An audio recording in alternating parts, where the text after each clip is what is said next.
Well, now you mentioned the Republican Party platform, and one of the questions I think on the minds of a lot of the bloggers that are listening and tuning in is whether or not Republican candidates should be, let's just say, required to support the party platform in order to be a Republican or to be a Republican nominee, or whether or not they should be at least required to disclose if they disagree with parts of it. What are your feelings on that, and how do you think the party should position itself with, the candidates that are running for office?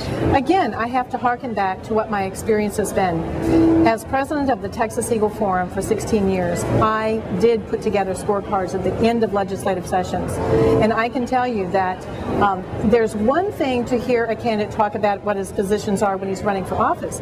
It's quite another to see how they vote when all is said and done. We now have two organizations that are going to be self-policing. One is called the Texas Conservative Coalition, and it has been in place for a number of years, and they have a scorecard that had over 160 questions that they required their members, in order to be eligible to be a member of their organization, they had to have a passing score, at least a 70 percentile.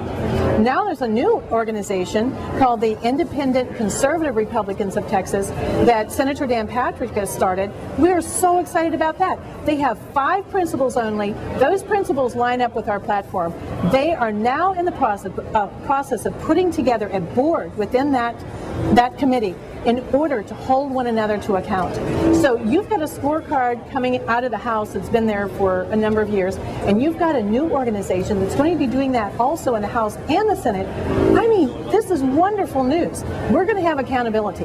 Now, as I say, when you put those principles down that platform, that means a lot to us.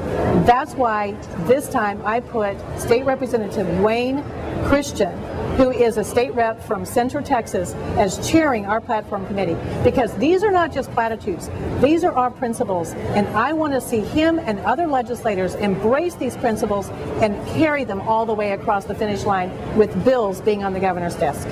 So do you think that candidates should have to publicly disclose the major agreements or disagreements that they have with the individual Republican Party platform? Well, they do that. They do that already. They do that not only when they run their campaigns, but they also do it in casting votes during the legislative session.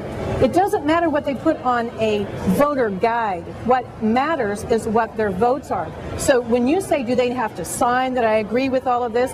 You know what is the real telling answer to that question? It is, how did they vote during the legislative session, in line with our principles in our party or not? That is the telltale sign.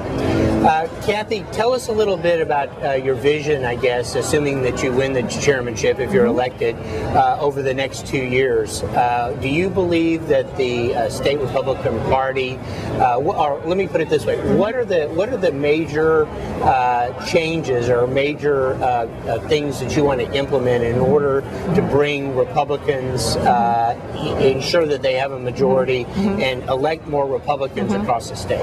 Well, I think first and foremost, being involved in the political process, training others, which is something I've done for years. We have thousands of grassroots volunteers that I have helped train over the years.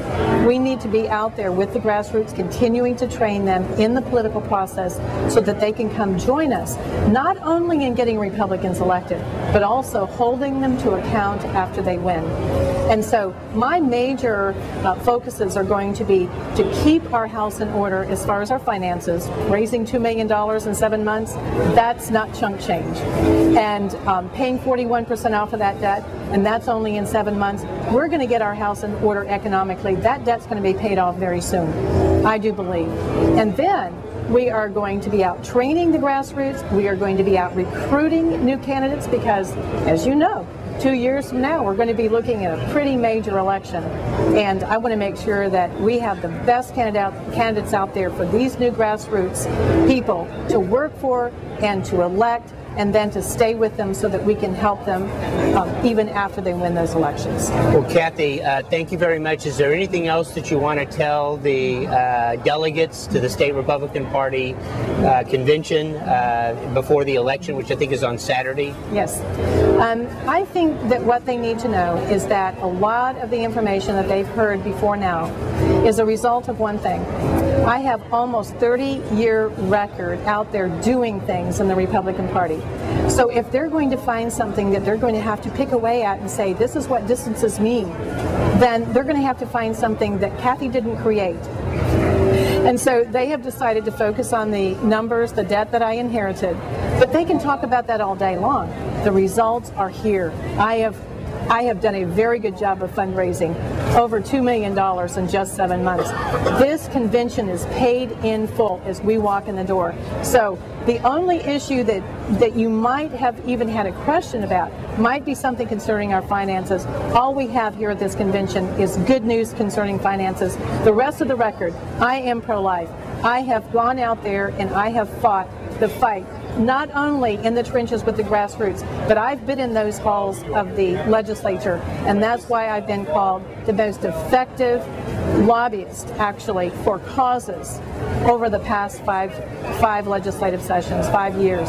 So that's a good record to run on, and I'm very proud of it. Well, Cathie, thanks for joining us. We really appreciate it.